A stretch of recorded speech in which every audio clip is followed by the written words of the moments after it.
আসসালামু আলাইকুম। আজকে আমরা শুনব মিজানুর রহমান আজহারী হুজুরের সেই সুন্দর ওয়াজটি, একদিন আমিও হব লাশ। চলুন ভিডিওটা শুনে আসি। মায়াজাল, এই মায়াজালে আমরা আটকে আছি, ফলে মৃত্যুর কথা আমরা ভুলে গিয়েছি।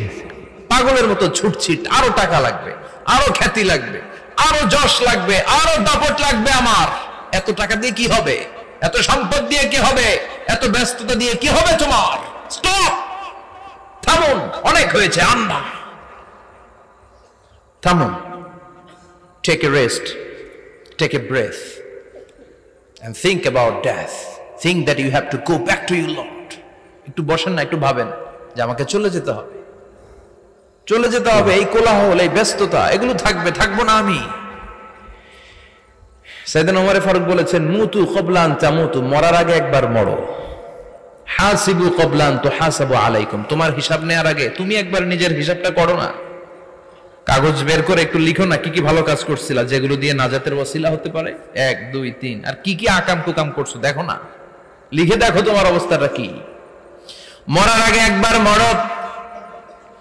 মরার আগে খাটের মধ্যে শুয়ে শটান করে চোখ বন্ধ করে একবার মরার ভান করে দেখেন কেমন লাগে। চোখটা বন্ধ করেন আর ভাবেন আপনি নাই, কি কি হতে পারে ভাবেন। আপনার ছেলে মেয়েরা কান্না জুড়ে দিবে, আপনার প্রাণের স্ত্রী বিলাপ শুরু করে দিবে, বন্ধু বান্ধবের চিৎকার আর মাতম, স্থানীয় এলাকার মসজিদে ঘোষণা, অমুক এলাকার নিবাসী অমুক ভাই অমুকের ছেলে অমুক দুনিয়ায় নাই। সব আত্মীয়রা চলে আসবে, ফেসবুকে স্ট্যাটাস দেয়া হবে, সবাই সবাইকে জানাবে বিকাল 4টায় অমুক হাই স্কুল ময়দানে আপনার জানাজা। ছুটে আসবে, সবাই ছুটে আসবে আপনাকে শেষ বিদায় দিতে, গুড বাই জানানোর জন্য, আল ওয়াদা, বিদায় জানাতে আসবে সবাই। 4 তাকবীর দিয়ে আপনার জানাজা হবে, অশ্রুসিক্ত জানাজায় আপনার বিদায় হবে। কাঠের খাটিয়ার মধ্যে করে কাঁধে তুলে আপনার কবরে নেওয়া হবে। আগে থেকে খুঁড়ে রাখা কবরটার মধ্যে আপনারে বিছিয়ে দেয়া হবে। বাঁশের কচি দিয়ে তার উপরে মাটির চাপা দিয়ে সব চলে যাবে। ভাবেন না একবার চোখ বন্ধ করে, this is the circle of life, this is the nature of life. এটা সবার হবে, আমার হবে, আপনার হবে। এত মায়া, এত ভালোবাসা কই যাবে? কেউ থাকবে না, সবাই আপনার অন্ধকার কবরে রেখে দিয়ে চলে আসবে। উপরে বাঁশের কঞ্চি, তার উপরে মাটির চাপা, অন্ধকার আর অন্ধকার। এই অন্ধকার যেন শেষ হতে চায় না, শুধুই অন্ধকার, ঠিক কিনা? এজন্য আমাদের চলে যেতে হবে। দাদা গেল, চাচা গেল, মামা গেল, আমাদেরকেও যেতে হবে, জোরে কোন ঠিক কিনা? একদিন মাটির ভেতরে হবে ঘরে মন আমার, কেন বন্ধ দালান ঘর, প্রাণ পাখি উড়ে যাবে পিঞ্জর ছেড়ে।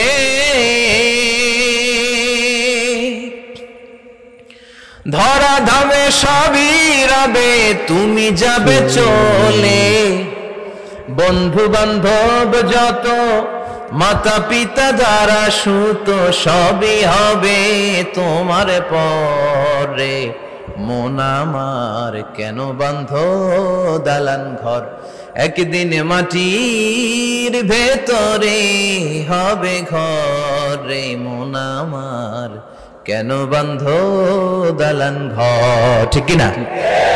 সব পরে থাকবে, চলে যেতে হবে আমাদেরকে। এজন্য আখিরাতের কথা যেন আমাদের স্মরণ হয়। বিশ্বনবী বলতেন, নাহাইতুকুম আন জিয়ারাতিল কুবুর, আমি তোমাদেরকে কবর জিয়ারত করতে আগে নিষেধ করতাম, কিন্তু এখন নিষেধাজ্ঞা প্রত্যাহার করে নিলাম। এখন সব সময় তোমরা কবরের সামনে যাবা আর জিয়ারত করবা। কবরস্থানে যান তো? ইনশাআল্লাহ। বড়ুয়া কৃষ্ণপুরের এই গ্রামের কবরস্থান আছে? কোন দিকে?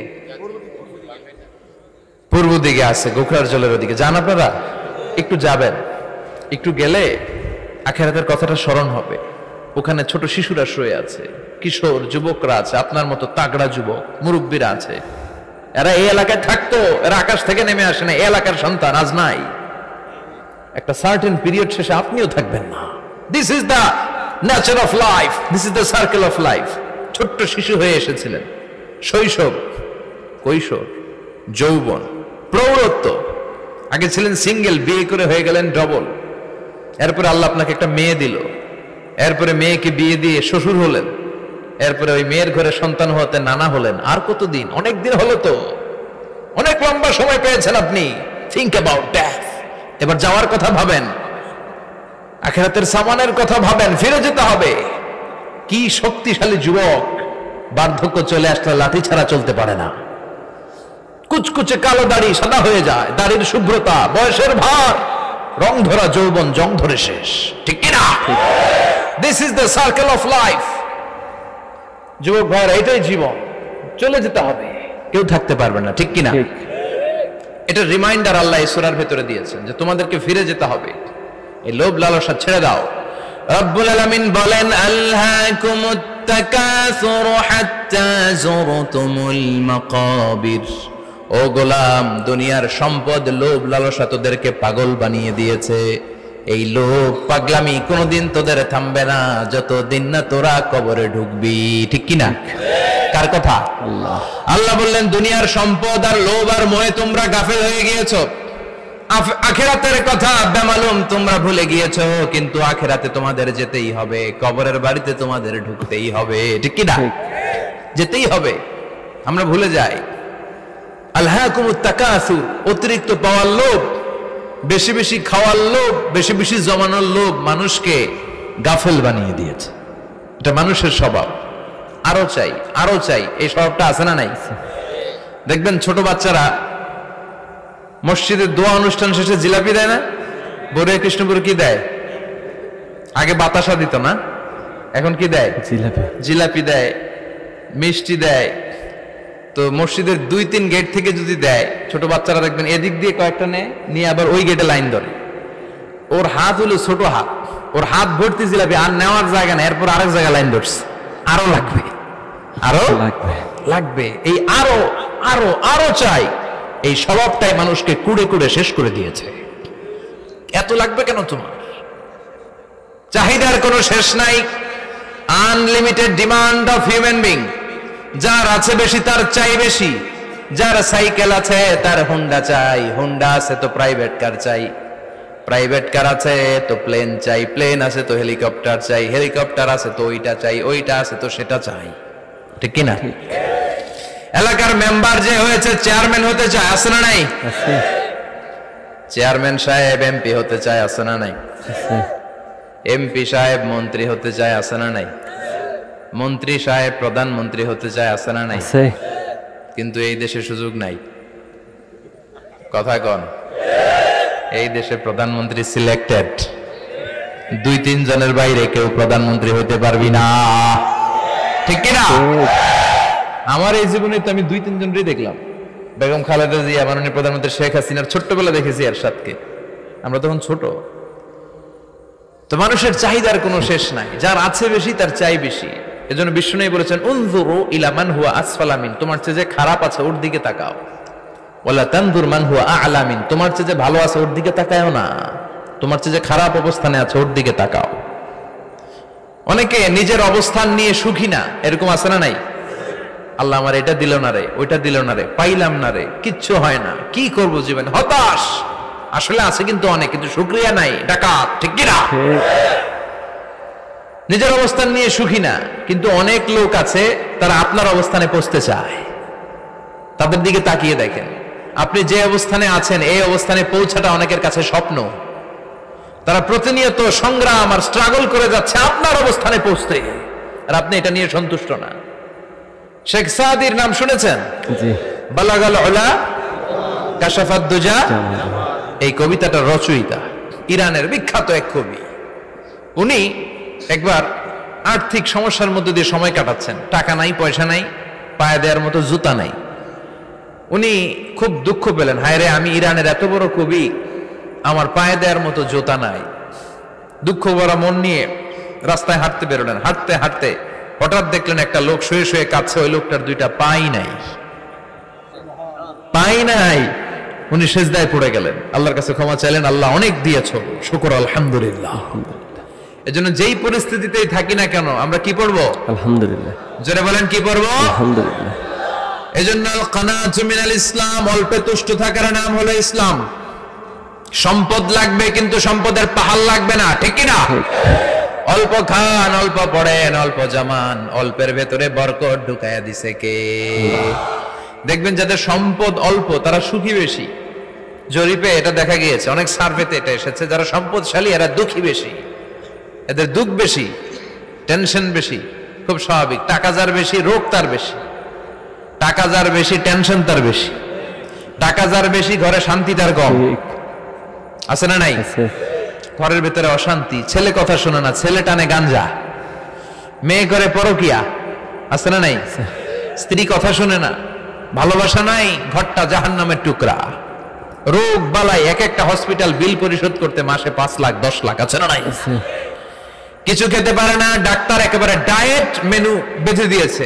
ডায়েট, ভেরি ডায়েট মেনু, এটা এটা এটা এটা কিছুই খাবেন না, শুধু গরু খাবেন না, খাসি খাবেন না, চিংড়ি খাবেন না, খালি ঘাস খাবেন, ইচ্ছে মতো ঘাস খাবেন, মানে ঘাস জাতীয় যত আইটেম আছে সব খাবেন, শাক খাবেন, সবজি খাবেন, সালাদ খাবেন। গরু, চিংড়ি, মুরগি, গোশত, ইলিশ কিছু খেতে পারে না। তাহলে রোগ বেশি, খাওয়ার মজা নাই, ঘরে সাংসারিক শান্তি নাই, খালি ব্যারাম আর ব্যারাম। ঠিক কিনা? কিন্তু সম্পদের পাহাড় ঘটেছে। আর অল্প যারা খায়, অল্প পড়ে, রিক্সাওয়ালা, কুলিওয়ালা, অল্প বেতনের চাকরি, কিন্তু হক হালালি মেনে চলে, দেখবেন শান্তি আছে অনেক। হ্যাঁ, বাসা ভাড়া দেয়, ফ্যামিলি চালায়, বাচ্চাদের স্কুল বিল, এরপরও মাস শেষে 1-2 হাজার টাকা হাতে থেকে যায়।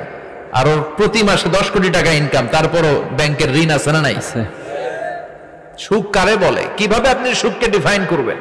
সুখ তো টাকায় কিনা যায় না, শান্তি টাকা দিয়ে হয় না, শান্তি দেওয়ার মালিক কে? শান্তি আছে অল্প খেয়ে শুকর করার মধ্যে, শান্তি আছে আলহামদুলিল্লাহর মধ্যে। চিল্লায় বলেন ঠিক কিনা? এজন্য অল্প খাবো, অল্প পড়বো, অল্প জামাবো, অল্পের ভেতরে বরকত দিয়েছে কে? দেখেন, ধনী ভাইরা খেতে পারে না, কিন্তু রিক্সাওয়ালার কি সমস্যা হয়?